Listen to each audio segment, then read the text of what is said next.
Hello friends, ಇವತ್ತಿನ ಸಂಚಿಕೆಯಲ್ಲಿ ಏನಾಯಿತು ಅಂತ ನೋಡ್ಕೊಂಡು ಬರೋಣ ಬನ್ನಿ.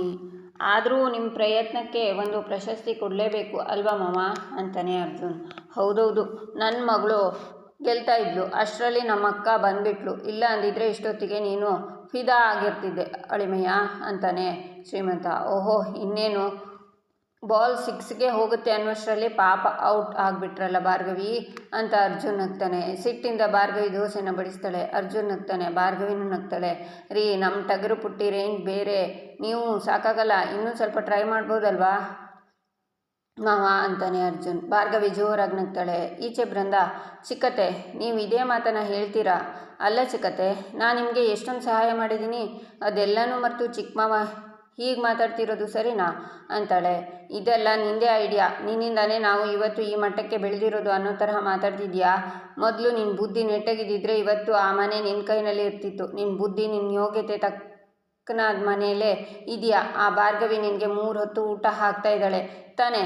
ಮತ್ತೇನೆ ನಿನ್ನ ಪ್ರಾಬ್ಲಮ್ಮು? ಏನು ಮುಖ ಕೆಂಪಗಾಗ್ತಿದೆ? ಏನು ಕೋಪನಾ? ಭಾರ್ಗವಿನ ಏನಾದರೂ ಕರ್ಕೊಂಡು ಬರ್ತೀಯಾ?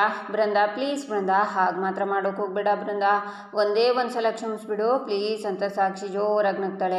ಜಗನ್ ಕೂಡ ನಗ್ತಾರೆ. ಸಾಕು ನಿಲ್ಲಿಸಿ ಇಬ್ರು, ಏನೋ ಗನಂದಾರಿ ಕೆಲಸ ಮಾಡಿದಿರಿ ಅನ್ನೋ ತರಹ ಕಿಸಿತಿದ್ದೀರಲ್ಲ. ನಿಮ್ಮ ಹತ್ರ ಇದೆಯಲ್ಲ ಆಸ್ತಿ ಅಂತಸ್ತು ಎಲ್ಲ, ಅದು ನನ್ನ ಮಾವಂದು.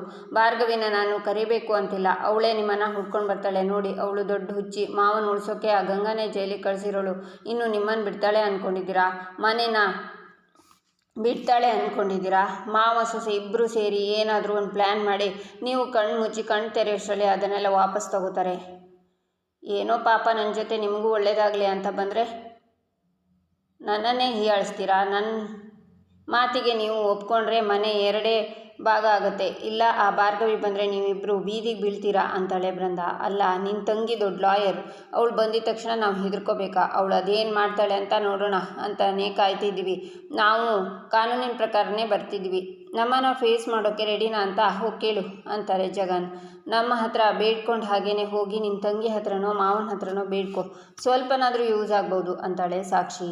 ಆದರೂ ವೇಸ್ಟೇ ಅಲ್ವಾ ಸಾಕ್ಷಿ, ಇದೀಗ ನಮ್ಮ ಸಾಮ್ರಾಜ್ಯ, ಇಲ್ಲಿ ನಮ್ಮ ಪರ್ಮಿಷನ್ ಇಲ್ಲದೆ ಒಂದೇ ಒಂದು ಕಡ್ಡಿ ಕೂಡ ಅಲ್ಲಾಡೋದಿಲ್ಲ ಅಂತಾರೆ ಜಗನ್. ಬೃಂದ ಹೋಗ್ತಾಳೆ. ಈಚೆ ಅರ್ಜುನ್ ರೂಮಲ್ಲಿ ಕೂತಿರ್ತಾನೆ. ಆಗ ಭಾರ್ಗವಿ ಬಂದು ಡೋರ್ನ ಕ್ಲೋಸ್ ಮಾಡಿ ಲಾಕ್ ಮಾಡಿರ್ತಾಳೆ. ಅರ್ಜುನ್ ಭಯದಿಂದ ನೋಡ್ತಾ, ಯಾಕ್ರಿ ಬಾಗಿಲು ಹಾಕಿದ್ರಿ ಅಂತಾನೆ. ನಿಮ್ಮ ಹತ್ರ ಸ್ವಲ್ಪ ಪರ್ಸ್ನಲ್ ಆಗಿ ಮಾತಾಡಬೇಕಾಗಿತ್ತು ಅಂತಾಳೆ ಭಾರ್ಗವಿ. ಅದೇನು ಹೇಳಿ ಅಂತ ಅರ್ಜುನ್ ತೋರಿಲ್ತಾನೆ. ಯಾಕ್ರಿ ಗುರಾಯಿಸ್ತಿದ್ದೀರಾ? ಯಾಕ್ರಿ ಹೀಗೆ ನಗ್ತಿದ್ದೀರಾ ಅಂತಾನೆ. ಈ ನಗು, ಈ ಪ್ರೀತಿ ಇದ್ಯಾವುದು ಹೇಳಿ ಕೇಳಿ ಬರಲ್ಲ ಪರ್ತಾ ಅಂತ ಅವನ ಶರ್ಟನ್ನು ಹಿಡ್ಕೊಂಡು ಮನಸ್ಸಿನ ಭಾವನೆ ಮುಖದಲ್ಲಿ ಹಾಗೆ ಬಂದುಬಿಡುತ್ತೆ ಅಂತಾಳೆ ಭಾರ್ಗವಿ. ದೂರ ಕೈ ತೆಗಿರಿ ಪ್ಲೀಸ್ ಅಂತಾನೆ ಅರ್ಜುನ್. ಯಾಕೆ, ನನ್ನ ನೋಡಿದರೆ ಭಯ ಆಗುತ್ತಾ ಅಂತಾಳೆ ಭಾರ್ಗವಿ. ನನಗೆ ಯಾವ ಭಯ? ನಾನು ಯಾರು ಗೊತ್ತಾ? ಅರ್ಜುನ್ ಪಾಟೀಲ್ ಅಂತ. ಅಲ್ಲೇ ಗೋಡಿನಲ್ಲಿರುವ ಹಲ್ಲಿನ ನೋಡಿ ಭಾರ್ಗವಿನ ಗಟ್ಟಿಯಾಗಿ ತಪ್ಕೋತಾನೆ ಅರ್ಜುನ್. ಯಾಕ್ರಿ, ಏನಾಯಿತು ಅಂತಾಳೆ ಭಾರ್ಗವಿ. ಗೋಡೆ ಮೇಲೆ ನಿಮ್ಮ ಹಿಂದೆ ಹಲ್ಲಿ ಇದೆ ಕಣ್ರಿ ಅಂತಾನೆ ಅರ್ಜುನ್. ಭಯನೇ ಇಲ್ಲ ಅಂತಿದ್ರಿ ಅಂತಾಳೆ ಭಾರ್ಗವಿ. ನಿಮಗೆ ಭಯ ಆಗ್ತಿಲ್ವಾ ಅಂತ ಗಟ್ಟಿಯಾಗಿ ಹಿಡ್ಕೋತಾನೆ ಅರ್ಜುನ್. ಭಾರ್ಗವಿ ಬಿಡಿಸ್ಕೊಳ್ಳುವಾಗ ಅವಳ ತಾಳಿ ಅವನ ಚೈನ್ಗೆ ಸಿಕ್ಕಾಕೊಳ್ಳುತ್ತೆ. ಹಾಗೆ ಒಬ್ರನ್ನೊಬ್ರು ನೋಡ್ತಾ ಕಳೆದು ಹೋಗ್ತಾರೆ. ನಂತರ ತಾಳಿನ ಬಿಡಿಸ್ಕೊಂಡು ಭಾರ್ಗವಿ ಹಲ್ಲಿನ ಪೇಪರ್ ತೊಗೊಂಡು ಹಿಡ್ಕೊಂಡು ಅರ್ಜುನ್ ಹತ್ರ ಬಂದು ಕಿಟಕಿಯಿಂದ ಹೊರಗಾಗ್ತಾಳೆ. ಅರ್ಜುನ್ ಬೇಡ ಬೇಡ ಅಂತ ಭಯಪಡ್ತಾನೆ. ಭಾರ್ಗವಿ ಜೋರಾಗಿ ನಗ್ತಾಳೆ. ರೀ, ಏನ್ರಿ ನೀವು ಅವತ್ತು ಹಲ್ಲಿ ಅಂತಂದರೆ ಭಯ ಅಂದ್ರಿ ಅಂತಾನೆ ಅರ್ಜುನ್. ಆದರೆ ನೀವು ಬಂದು ಮಗು ತರಹ ತಬ್ಕೊಂಡು ಬಿಟ್ರಲ್ಲ, ನನ್ನ ಭಯ ಎಲ್ಲ ಹೊರಟೋಯ್ತು. ಏನು ಪಾರ್ಥ ನೀವು ಅಣ್ಣವ್ರ ಸಿನಿಮಾ ನೋಡಿಲ್ವಾ ಅಂತಾಳೆ ಭಾರ್ಗವಿ. ಯಾಕೆ ನೋಡಿಲ್ಲ? ಅವ್ರ ಸಿನಿಮಾ ನೋಡಿಕೊಂಡೇ ಬೆಳೆದಿದ್ದು ನಾವು ಅಂತಾನೆ ಅರ್ಜುನ್. ಮತ್ತೆ ಎಲ್ಲ ನಿಮಗೆ ಗೊತ್ತಿರಬೇಕಲ್ವಾ, ಅಣ್ಣವರು ಅವ್ರ ಪ್ರೇಯಸಿನ ಎಷ್ಟು ಚೆನ್ನಾಗಿ ನೋಡ್ಕೋತಾರೆ. ಇಲ್ಲಿ ನೋಡಿದರೆ ಎಲ್ಲ ಉಲ್ಟಾ ಅಂತಾಳೆ ಭಾರ್ಗವಿ. ನನಗೆ ಮಾಲಾಶ್ರೀ ಇಷ್ಟ, ಸೇಮ್ ನನ್ನ ಟಗರು ಪುಟ್ಟಿ ತರಹ ಅಂತಾನೆ ಅರ್ಜುನ್.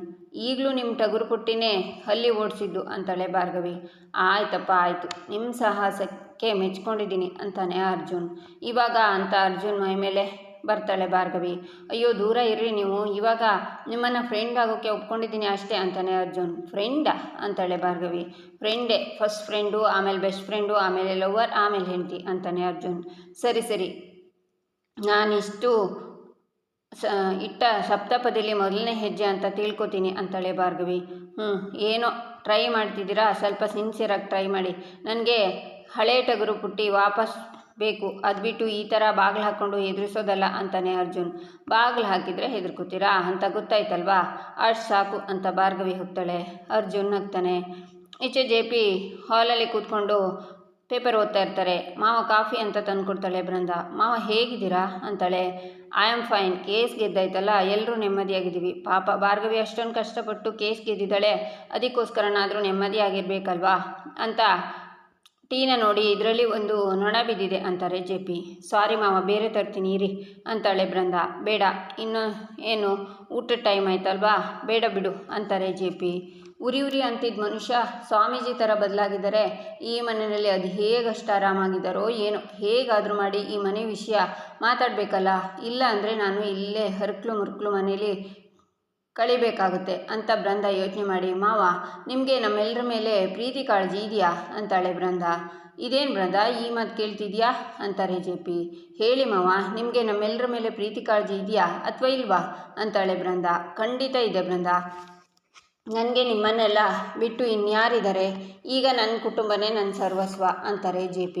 ಹಾಗಿದ್ರೆ ಈ ಕುಟುಂಬಕ್ಕೆ ಒಂದು ನೆಲೆ ಕೊಡಿಸಿ ಮಾವ, ಅಂದರೆ ನಮ್ಮ ಮನೇನ ನಮಗೆ ವಾಪಸ್ ಕೊಡಿಸಿ ಅಂತ ಕೇಳಿದೆ. ಅಲ್ಲ ಮಾವ, ನೀವು ಎಂಥ ದೊಡ್ಡ ಲಾಯರು, ಈಗಂತೂ ನೀವು ನಿರಪರಾಧಿ ಅಂತ ಪ್ರೂವ್ ಆಗಿಬಿಟ್ಟಿದೆ. ಜೆಂಟಲ್ಮೆನ್ ಬೇರೆ ನೀವು, ಇವಾಗ ಎಲ್ಲ ಕಡೆ ಬರೀ ನಿಮ್ಮದೇ ಮಾತು ಮಾವ, ಎಷ್ಟು ಹೊಗಳ್ತಾ ಇದ್ದಾರೆ ಗೊತ್ತಾ. ಜೊತೆಗೆ ನೀವು ಪ್ರಾಕ್ಟೀಸ್ ಯಾವಾಗ ಶುರು ಮಾಡ್ತೀರಾ ಅಂತ ಕೇಳ್ತಿದ್ದಾರೆ. ಸೊ ನಮ್ಮನೆ ಕೇಸಿಂದನೇ ಶುರು ಮಾಡ್ಬೋದು ಅಲ್ವಾ ಮಾವ, ನೀವು ಮನಸ್ಸು ಮಾಡಿದರೆ ಚಿಟಿಕೆ ಹೊಡೆಯೋಷ್ಟರಲ್ಲಿ ನಮ್ಮನೆನ ನಮ್ಗೆ ವಾಪಸ್ ಕೊಡಿಸ್ಬೋದು ಅಂತಾಳೆ ಬೃಂದಾ. ನನಗಿಲ್ಲದೆ ಇರೋ ಚಿಂತೆ ನಿನಗೆ ಯಾಕೆ ಬೃಂದಾ ಅಂತಾರೆ JP. ಅಲ್ಲ ಮಾವ, ಹರ್ಕಲು ಮುರ್ಕಲು ಬಾಡಿಗೆ ಮನೇಲಿ ಎಷ್ಟು ದಿನ ಅಂತ ಸಮಾಧಾನವಾಗಿರೋಕ್ಕಾಗುತ್ತೆ ಹೇಳಿ. ಅದು ಬಿಡಿ ಮಾವ, ಆ ಜಗನ್ ಮಾವ ನಿಮ್ಮ ಬಗ್ಗೆ ಎಷ್ಟೆಲ್ಲ ಕೆಟ್ಟದಾಗಿ ಮಾತಾಡ್ತಿದ್ದಾರೆ ಗೊತ್ತಾ, ಅವ್ರು ಸೊಕ್ಕಿಳ್ಸೋಕ್ಕಾದ್ರೂ ನೀವು ಅವ್ರ ಮನೇನ ವಾಪಸ್ ತಗೊಳ್ಳೇಬೇಕು ಮಾವ ಅಂತಾಳೆ ಬೃಂದಾ.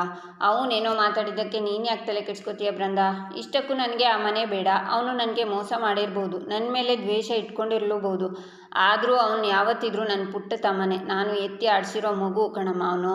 ಆ ಮನೆಯಿಂದ ಅವನು ಖುಷಿಯಾಗಿರ್ತಾನೆ ಅಂದರೆ ಇರಲಿ ಬಿಡು, ಹೇಗಿದ್ದರೂ ನಾವು ಈ ಮನೆಯಲ್ಲಿ ಖುಷಿಯಾಗೇ ಇದ್ದೀವಿ. ಮುಂದಕ್ಕೆ ಇನ್ಯಾವತ್ತಾದರೂ ಇನ್ನೊಂದು ಮನೆ ಕಟ್ಟಿಸಿದರೆ ಆಯಿತು, ಅದಿಷ್ಟು ಬಿಟ್ಟು ಹಾಕು ಬೃಂದಾ ಅಂತಾರೆ JP. ಸರಿ ಮಾವ, ಆ ಮನೆ ಬಿಟ್ಟಾಕಿ. ನಾಳೆ ನಿಮಗೆ ಆಸ್ತಿ ವಾಪಸ್ ಸಿಗುತ್ತಲ್ವಾ, ಆವಾಗ ಆ ಮನೆಗಿಂತ ದೊಡ್ಡದಾಗಿರೋ ಸಖತ್ತಾಗಿರೋ ಎಲ್ಲ ವಿಲ್ಲಾನ ತಗೊಳ್ಳೋಣ. ಅರಮನೆ ಥರ ಇರಬೇಕು ಮಾವ, ಜೊತೆಗೆ ಒಂದು 4 ಎಕ್ಸ್ಟ್ರಾನೇ ತಗೊಳ್ಳೋಣ. ಅದನ್ನು ನೋಡಿ ಜಗನ್ಮಾವ ಮತ್ತು ಸಾಕ್ಷಿ ಅತ್ತೆ ಹುರ್ಕೋಬೇಕು, ಹಾಗಿರೋಣ ಅಂತಾಳೆ ಬೃಂದಾ. ನಮಗೆ ಬೇಕು ಅನ್ನೋದು ತಪ್ಪಲ್ಲ, ಆದರೆ ಅವರು ಮೇಲಿನ ದ್ವೇಷಕ್ಕೋಸ್ಕರ ನಮಗೆ ಬೇಕು ಅನ್ನೋದು ತಪ್ಪು. ಬುದ್ಧಿನ ಸ್ವಲ್ಪ ಬದಲಾಯಿಸ್ಕೊ ಅಂತಾರೆ JP. ಮಾವ, ನಿಮಗೆ ಸ್ವಲ್ಪ ವಯಸ್ಸು ಆಗಿರ್ಬೋದು, ಕೋರ್ಟು ಕೇಸು ಅಂತ ಓಡಾಡಿ ಸುಸ್ತು ಆಗಿರ್ಬೋದು, ಇದೆಲ್ಲ ಬೇಡ ಅಂತನಾ ಅನಿಸ್ತಿರ್ಬೋದು, ಆದರೆ ನಾವಿನ್ನೂ ಗಟ್ಟಿಯಾಗೇ ಇದ್ದೀವಿ. ನನಗೆ ಅದೆಲ್ಲ ಗೊತ್ತಿಲ್ಲ ಮಾವ, ನನಗೆ ಇಲ್ಲಿರೋದಕ್ಕೆ ಆಗ್ತಿಲ್ಲ ಅಷ್ಟೇ. ನೀವು ಹೊಸ ಮನೆ ತಗೋಬೇಕು ಅಂತಾಳೆ ಬೃಂದಾ. ಆಗ ಭಾರ್ಗವಿ ಬಂದು, ಸಾಕು ನಿಲ್ಲಿಸು ಬೃಂದಾ, ನಿನ್ನ ಅತಿ ಆಸೆಗೆ ಮಾವನ ಮೇಲೆ ಪ್ರೆಷರ್ ಹಾಕ್ತಿದ್ಯಾ. ಇವಾಗಷ್ಟೇ ಒಂದು ಕೇಸನ್ನು ಮುಗಿಸ್ಕೊಂಡು ಬಂದಿದ್ದೀವಿ, ರಿಲ್ಯಾಕ್ಸ್ ಆಗಿರೋದು ಬಿಡು. ಏನಕ್ಕೆ ಯಾವಾಗಲೂ ದುಡ್ಡು ಅಂತ ಸಾಯ್ತೀಯಾ ಅಂತಾಳೆ ಭಾರ್ಗವಿ. ನಿನಗೇನಮ್ಮ, ಚೆನ್ನಾಗಿ ಮಾತಾಡ್ತೀಯಾ, ಮಾತಾಡು. ಅವತ್ತು ಸೈನ್ ಮಾಡಿ ಮನೇನ ಅವ್ರ ಕೈಗೆ ಕೊಟ್ಟು ಚಿಪ್ಪನ್ನು ನನ್ನ ಕೈಗೆ ಕೊಟ್ಟಿದ್ದು ನೀನು ತಾನೆ. ಇಷ್ಟೆಲ್ಲ ಆಗ್ತಾ ಇರೋದೆಲ್ಲ ನಿನ್ನಿಂದನೇ ಕಣೆ ಅಂತಾಳೆ ಬೃಂದಾ. ನೋಡು, ನಿನ್ನ ಜಿದ್ದಿಗೆ ಬಿದ್ದು ನಮ್ಮ ನೆಮ್ಮದಿನ ಹಾಳು ಮಾಡಬೇಡ. ಮೊದಲು ಕುಟುಂಬದವ್ರ ಜೊತೆ ಬೇರೆಯೋದನ್ನು ಕಲಿ. ಯಾರ್ದೋ ಮಾತು ಕೇಳಿಕೊಂಡು ನಿನ್ನ ನೆಮ್ಮದಿನ ಹಾಳು ಮಾಡ್ಕೋಬೇಡ ಅಂತ JP ಹೋಗ್ತಾರೆ. ಭಾರ್ಗವಿನೂ ಹೋಗ್ತಾಳೆ.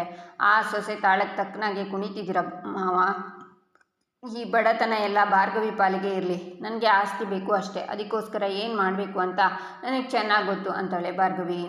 ಈಚೆ ಅರ್ಜುನ್ ಕೂತಿರ್ತಾನೆ. ಆಗ ಶ್ರೀಮಂತ ಬಂದು, ಏನು ಅಳಿಮೆ ಅದು, ಸುಮ್ಮನೆ ದುಡ್ಡು ಕೂಡಿಡ್ತಿದ್ಯಾ ಅಂತಾನೆ. ಹೌದು ಮಾವ, ಸ್ವಲ್ಪ ದುಡ್ಡು ಕೂಡಿಡ್ತಿದ್ದೀನಿ ಅಂತಾನೆ ಅರ್ಜುನ್. ಗೊತ್ತಾಯ್ತು, ನನ್ನ ಮಗಳು ಕೇಸ್ ಗೆದ್ದಿದ್ದಾಳೆ, ಅವಳನ್ನು ಖುಷಿಯಾಗಿ ನೋಡ್ಕೋಬೇಕು ಅಂತ ಅವಳನ್ನು ಟ್ರಿಪ್ಗೆ ಕರ್ಕೊಂಡು ಹೋಗ್ತಿದ್ಯಾ ಅಲ್ವಾ ಅಂತಾನೆ ಶ್ರೀಮಂತ. ಹೌದು ಮಾವ, ಭಾರ್ಗವಿಗೋಸ್ಕರನೇ, ಆದರೆ ಟ್ರಿಪ್ಗೆ ಅಲ್ಲ ಅಂತಾನೆ ಅರ್ಜುನ್. ಅಡವಿಟ್ಟಿರೋ ಮಾಂಗಲ್ಯನ ಬಿಡಿಸ್ಕೊಂಡು ಬರೋದಕ್ಕೆ.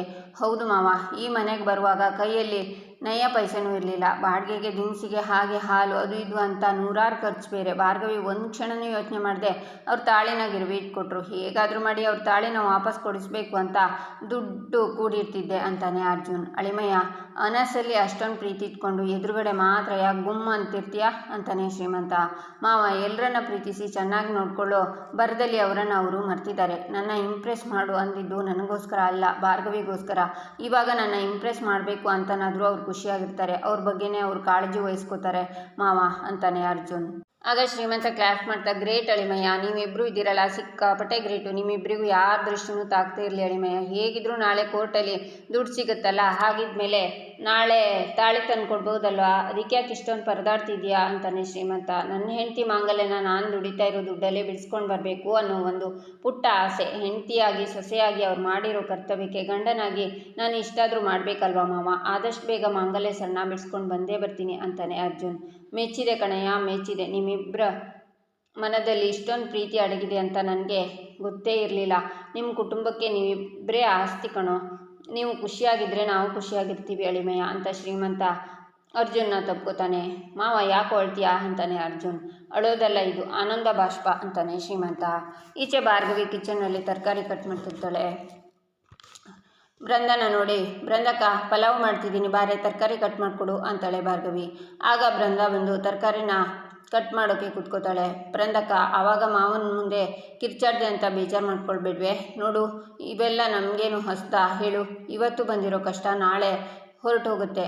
ನಾವು ತಾಳ್ಮೆಯಿಂದ ಕಾಯಬೇಕು ಅಲ್ವಾ. ಅಪ್ಪ ನಮಗೆ ಬರೀ ಸ್ಕೂಲ್ ಕಾಲೇಜಿಗೆ ಹೋಗೋದನ್ನು ಮಾತ್ರ ಹೇಳ್ಕೊಟ್ಟಿಲ್ಲ ಅಕ್ಕ. ಕಷ್ಟ ಬಂದಾಗ ಕೂಗದೆ, ಸುಖ ಬಂದಾಗ ಹಿಗ್ದೆ ಹೇಗೆ ಜೀವನ ಮಾಡಬೇಕು ಅನ್ನೋದನ್ನು ಕಲಿಸ್ಕೊಟ್ಟಿದ್ದಾರೆ. ಇದು ನಮ್ಮ ಮನೆಯೇ ಅಲ್ವಾ ಅಕ್ಕ. ಈ ಮನೆ ಸೊಸೇಂದ್ರಾಗಿ ನಾವು ಎಲ್ಲರನ್ನ ಚೆನ್ನಾಗಿ ನೋಡ್ಕೋಬೇಕು, ಅದು ನಮ್ಮ ಕರ್ತವ್ಯ ಅಂತಾಳೆ ಭಾರ್ಗವಿ. ಆಹಾ, ಇವಳಿನ್ನು ಯಾವ ಕಾಲದಲ್ಲಿದ್ದಾಳೆ. ಜೀವನ ಅಂತೆ, ಪಾಠ ಅಂತೆ, ಕರ್ಮ ಅಂತ ಬೃಂದ ಮನಸಲ್ಲೇ ಅನ್ಕೋತಾಳೆ. ಬೃಂದ, ಹೇಗೂ ಚರಣ್ ಭಾವ ನಿನ್ನನ್ನು ಒಪ್ಕೊಂಡಿದ್ದಾರೆ, ಅವ್ರ ಜೊತೆ ನೀನು ಖುಷಿಯಾಗಿರು, ಆರಾಮಾಗಿರು ಅಂತಾಳೆ ಭಾರ್ಗವಿ. ಸಾಕು ಮಾಡ್ತೀಯ ನಿನ್ನ ಸೊಳ್ಳೆ ಪುರಾಣನ. ನಾಳೆ ಮಾವಂಗೆ ದುಡ್ಡು ಬರುತ್ತಾ ಇಲ್ವಾ ಹೇಳು, ಅಷ್ಟು ಸಾಕು ಅಂತಾಳೆ ಬೃಂದ. ಬರುತ್ತೆ ಮಾವ, ಇಷ್ಟು ವರ್ಷ ಕಷ್ಟಪಟ್ಟಿರೋ ದುಡ್ಡು ಮಾವನ ಕೈಗೆ ಬರುತ್ತೆ. ಯಾಕೆ ಯಾವಾಗಲೂ ದುಡ್ಡು ಅಂತ ನೆಮ್ಮದಿ ಕಳ್ಕೊತೀಯ ಬೃಂದ. ಬರ್ತಾ ಇರೋದು ಮಾವನ ದುಡ್ಡು, ನಿಂದಲ್ಲ. ತಗೊಳ್ಳೋದು ಬಿಡೋದು ಅವ್ರಿಗೆ ಬಿಟ್ಟಿದ್ದು. ಮತ್ತೆ ನೀನು ಹೋಗಿ ಅವ್ರ ಹತ್ರ ದುಡ್ಡು ಅಂತ ಒತ್ತಾಯ ಮಾಡಬೇಡ ಅಂತಾಳೆ ಭಾರ್ಗವಿ. ಹಾಗಂತ ಎಷ್ಟು ದಿನ ಅಂತ ಇಲ್ಲೇ ಇರೋಕ್ಕಾಗತ್ತೆ ಹೇಳು. ಹೇಗಿದ್ದವರು ಹೇಗಾಗಿದ್ದಾರೆ ಅಂತ ಜನ ಆಡ್ಕೋತಿದ್ದಾರೆ ಅಲ್ಲಿ ಅಂತಾಳೆ ಬೃಂದ. ಆಡೋರು 1000 ಮಾತಾಡಲಿ, ಮಾವ ನಿರಪರಾಧಿ ಅಂತ ಪ್ರೂವ್ ಆಗಿದೆಯಲ್ಲ, ನನಗಷ್ಟು ಸಾಕು. ಅದು ಅಲ್ಲದೆ ಮುಂದೆ ಏನು ನಿರ್ಧಾರ ತಗೋಬೇಕು ಅಂತ ಮಾವಂಗೆ ಚೆನ್ನಾಗಿ ಗೊತ್ತು. ನಮ್ಮ ಸಜೆಷನ್ ಅವಶ್ಯಕತೆ ಅವರಿಗಿಲ್ಲ ಅಂತಾಳೆ ಭಾರ್ಗವಿ. ಅಂದರೆ ಕೊನೆವರೆಗೂ ಈ ಹರ್ಕಲು ಮುರ್ಕಲು ಮನೇಲೇ ಇದ್ಕೊಂಡು ಈ ಒಣಗಿ ಹೋಗಿರೋ ತರಕಾರಿನ ಹೆಚ್ಕೊಂಡು ಕೂತ್ಕೊ ಅಂತೀಯ ಅಂತಾಳೆ ಬೃಂದ. ತಪ್ಪೇನಿದೆ, ತಿನ್ನೋ ಪ್ರತಿ ಅಗಳ ಮೇಲೂ ನಮ್ಮ ಹೆಸರು ಬರೆದಿರುತ್ತಂತೆ. ಈ ತರಕಾರಿ ಮೇಲೆ ನಿನ್ನ ಹೆಸರು ಬರೆದಿದೆಯಲ್ಲ ಅಂತ ಖುಷಿಪಡು ಅಂತಾಳೆ ಭಾರ್ಗವಿ. ಈ ಬಡತನದಲ್ಲೇ ನನಗೆ ಒದ್ದಾಡ್ಕೊಂಡು ಸಾಯೋಕ್ಕೆ ನಿನಗೆ ಒಪ್ಪಿಗೆ ಇರ್ಬೋದು, ನನಗಿಲ್ಲ. ಆ ಹಾಳಾದ ಕೊಂಪೆ ಜೀವನ ಸಾಕು ಅಂತ ಪಾಟೀಲ್ ಮನೆ ಸೊಸೆಯಾಗಿ ಬಂದೆ. ಆದರೆ ಕೊನೆಗೆ ಇಲ್ಲಿಗೆ ತೊಗೊಂಡು ಬಂದು ನಿಲ್ಲಿಸಿದೆಯಲ್ಲೇ.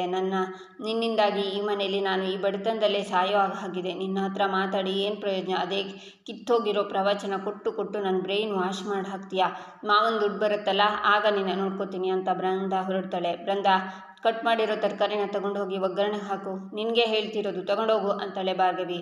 ಬೃಂದ ತಗೊಂಡು ಬಂದು ಒಗ್ಗರಣೆ ಹಾಕ್ತಾಳೆ. ಈಚೆ JP ಹತ್ರ ಆಫೀಸರ್ ಬಂದು, ಇದು ಕೋರ್ಟ್ ಆರ್ಡರ್ ಸರ್, ಇದು ನಮ್ಮ ಹತ್ರ ಬಿಸ್ನೆಸ್ಗೆ ಅಂತ ತಗೊಂಡಿರೋ ಲೋನ್ ಪೇಪರ್ ಸರ್. ಈ ಹಣ ರಿಕವರಿ ಮಾಡೋಕ್ಕೆ ಬೇರೆ ದಾರಿ ಇರಲಿಲ್ಲ. ನಿಮ್ಮೆಲ್ಲ ದುಡ್ಡು ಈಗ ಬ್ಯಾಂಕ್ಗೆ ಸೇರುತ್ತೆ ಅಂತಾರೆ. ಇದೆಲ್ಲ ಆಗಿದ್ದು ಆ ಜಗನಿಂದನೇ. ಮೊದಲು ಮನೆ ಕಿತ್ಕೊಂಡ, ಈಗ ಇಡೀ ಆಸ್ತಿನೇ ಕಿತ್ಕೊಂಡ್ಬಿಟ್ಟ ಅಂತಾರೆ ಶಕುಂತಲಾ. ಮನೆ ತುಂಬ ನನ್ನ ಪ್ರೀತಿಸೋ ಅಮ್ಮ, ಹೆಂಡತಿ, ಮಕ್ಕಳು, ನನ್ನ ಮರುಜನ್ಮ ಕೊಟ್ಟ ನನ್ನ ಮಗಳು ನನ್ನ ಜೊತೆ ಇದ್ದಾಗ ನಾನೇಕೆ ಚಿಂತೆ ಮಾಡಲಿ ಅಂತಾರೆ JP. ಇಲ್ಲಿಗೆ ಈ ಸಂಚಿಕೆ ಮುಕ್ತಾಯವಾಗುತ್ತೆ. ಮುಂದಿನ ಸಂಚಿಕೆಗಾಗಿ ನಮ್ಮ ಚಾನಲನ್ನು ನೋಡಿ, ಸಬ್ಸ್ಕ್ರೈಬ್ ಮಾಡಿ, ಲೈಕ್ ಮಾಡಿ, ಸಪೋರ್ಟ್ ಮಾಡೋದನ್ನು ಮರಿಬೇಡಿ.